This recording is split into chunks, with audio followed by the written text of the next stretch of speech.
Hello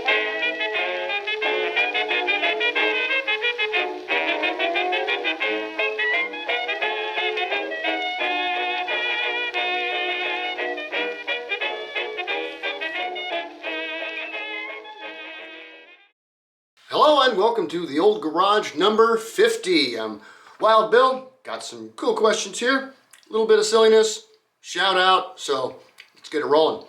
And the first question came from the last The Old Garage, and this was James MacArthur asked. Got a question for you. What were the most expensive cars when they were sold new in the vintage car era? And what are the most expensive cars from the vintage car era that have been sold recently? Well, old car, I mean, you get the first few decades of the 20th century.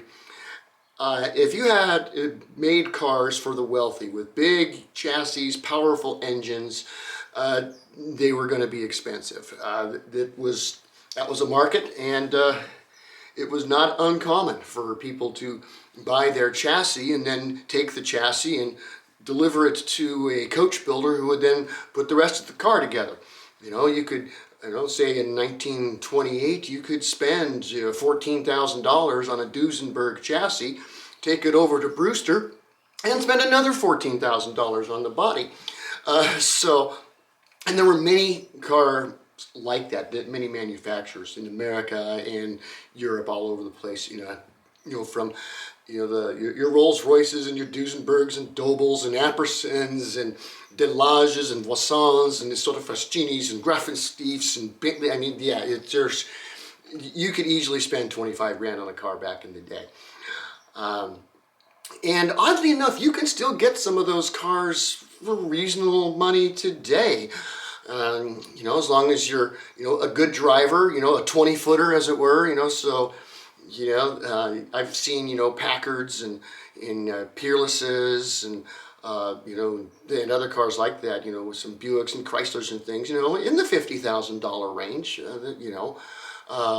and you see those often on, in the various clubs. You'll see them on eBay sometimes. But when you're talking cars, there's really two categories that I would say that get you into the really expensive cars in that era.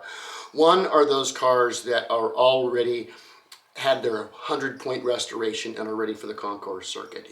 You can expect to spend 6 and 7 digits for those, high 6s and 7s. I've seen Duesenbergs, in that position, condition, selling, $6, $7, $8, $10 million.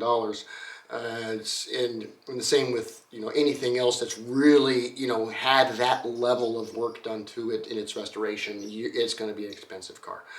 The other one category are those cars that are historically significant for one reason or another. And there's quite a few of these. You have like things like, the Beast of Turin, the Bliss and Benz, the Brooks Swan car. There's a number of very unique, specific cars that are significant. The original Rolls-Royce Silver Ghost was actually the 7th one, but that's still around. And really to know what they cost is pretty much the only way to do it is to see how much they're insured for, because those cars rarely go up for sale. You're not going to really see historically significant cars trading on the market. In fact, it's extremely rare that it happens. I do know that a few years ago, I think it wasn't Sotheby's, or maybe it wasn't Barrett Jackson, that's for sure. But big auction house did sell an 1884 De Dion Bouton. Now this is historically significant. It's an 1884 De Dion Bouton, steam powered obviously, but still a car. One person can operate it. It was a personal vehicle. I mean, it met all the criteria for a car. It was just had a external and not an internal combustion engine. But that one sold a few years ago, I think for around the $10 million range, to a private collector in England somewhere. So yeah, you can spend 10 mil today on a vintage car. That's a concours quality car. But you can also get them for well under 100,000, and have a car you can drive. And a lot of them are fun to drive still, So, hey, that's those are the prices today, and yeah, you can get them. Or you can even get your Model A's and Model T's and such. You can find those for under 20,000 now. So just Buy what you like. That's what's important. All right, great question.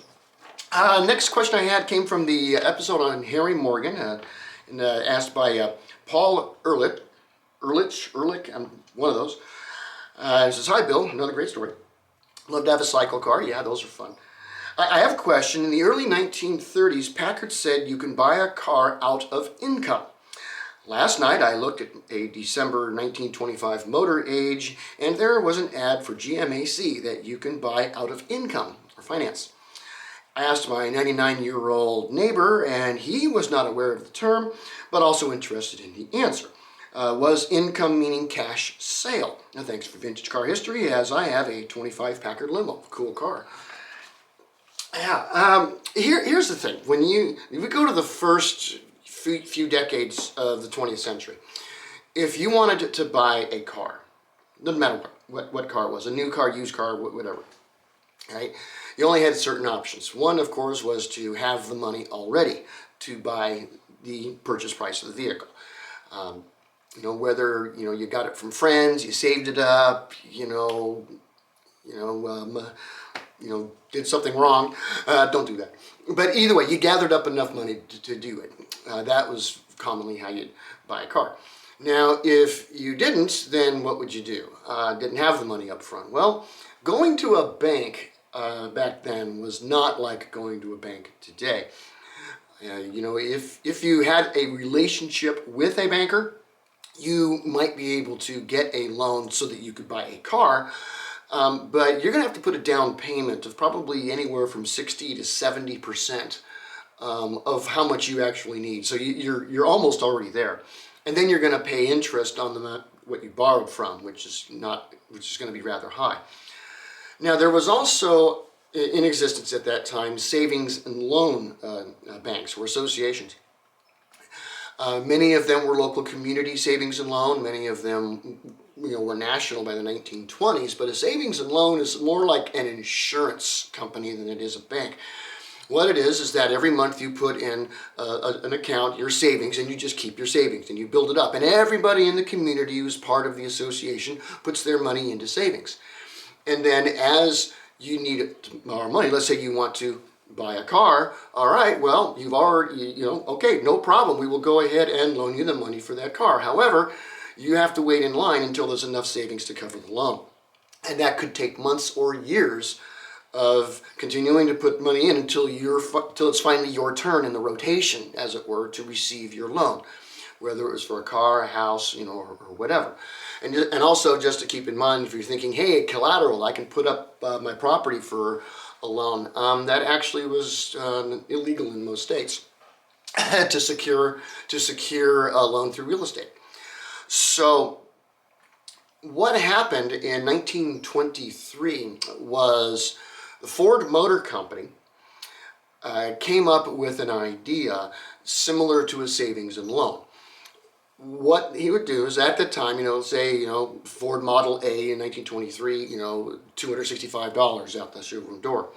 And you didn't have $265. Well, what you could do was exactly what they advertised, where you buy out of income. And like a savings and loan, once a week, or whatever the schedule was, you would take some money, you would put it into the account, which was, at the dealership, run by a bank. This is the very beginning of the Ford finance, whole Ford credit department.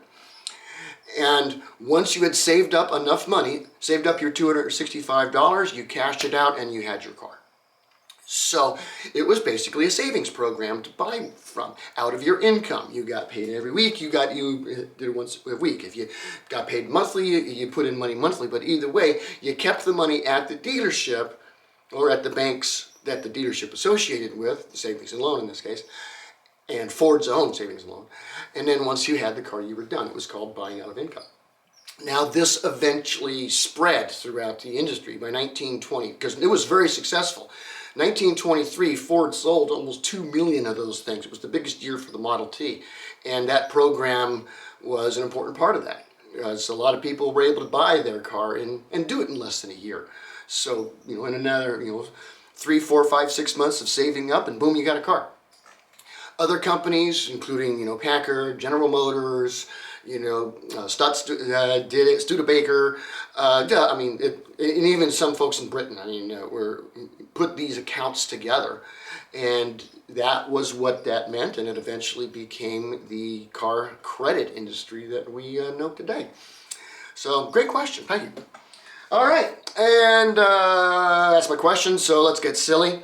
And I'm doing a little something kind of different this time, because I've talked about some really weird cars, okay, in my silliness. And I'm going to do top 5 weird cars, but these are all from the turn of the 20th century, number 1. And number 2, they all were successful.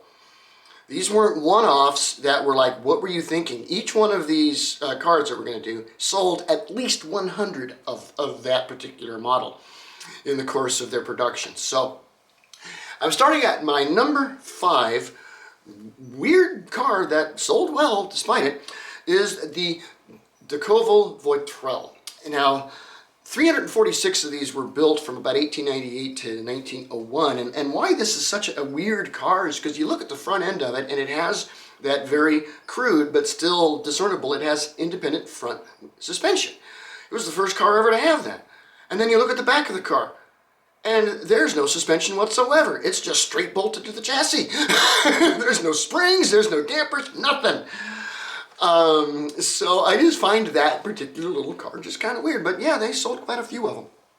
All right. My number 4 is we're going to Panhard and Levasseur, and that was their Voitrette. Apparently Voitrel and Voitrette, they just like those. But Panhard designed this thing. Actually, it was, I think it was Commandant Krebs who actually designed this particular car. And and he may have made some incredible carburetors and things, but the car's, its design and just how it looked, I mean, it was old when it was new, and it wasn't particularly reliable. And what ended up happening is Panhard and Levasseur, basically in about 1898, 1899, they kind of went, you know what, we're just going to kind of forget this car was designed. Oh, I know, we'll sell it to Clement. Yeah, they'll build them. And Clement did, and they ended up building about 138 of these things. In 1900 and 1901, so but it sold, and it mostly just sold on the reputation of Krebs. But okay, that's my number 4. Number 3, just strange, weird cars, is the Errol Johnson dog car. Fact is that these Scottish cars were very well built, very good, solid engines, really handled the Scottish roads well. But these are dog carts, okay? You're back to back, and sometimes there's even more people in front of you. You could fit 6 people on these things, depending on how you had the options on it. And it was just this ponderous-looking thing, very tall, very robust built, and they sold well, 288 of them from 1899 to 1902. So they were weird, but they sold. Now this one, my number 2 one, this one's really goofy. And this is the Sunbeam Mabley. You've heard me talk about this one before. Obviously, Sunbeam actually, put the thing together. It was designed by a guy who was actually an architect. He designed buildings. And this thing is, well, it's kind of like two love seats glued together weirdly. With the 4 wheels, 1 in front, 1 in back, and 2 on each side. And you could barely steer the thing. And it sold well. 150 of these things actually sold from 1899 to 1902. Well, it was just weird that this thing actually sold, but it did. It sold. And here's my number 1, just weird looking car, and this is the Peugeot quadricycle. They started building these in 1899. They continued to get in production until 1902. They built 818 of these things, and it was a car that was kind of the forerunner to the cycle car. Yeah, it was a very light-made car. It could still fit 3 to 4 people. Looked kind of weird. It had a very unusual stance to it. But it sold well, and really one of the early examples of cycle cars. So those are my 5 sillinesses. Yeah. Oh, did I mention I built 818 of those Peugeots in those 3 years? Yeah, but that's right. So, shout out time now. This is a cool little channel. This guy, it's called Assembly Required. Now, this is kind of like a vlog of a guy that he likes to restore cars and do other projects and fix things and build things, and he just does it and talks his way through it. You know, and you can see some cool cars in there, some cool old machines, and learn something about them. And so, hey, go check out Assembly Required. You know, links in the description. Go like and subscribe, all that stuff. If you haven't done that here, well, get on it. Anyway, that's what we had for the old garage this time, and I will see you next time. Peace.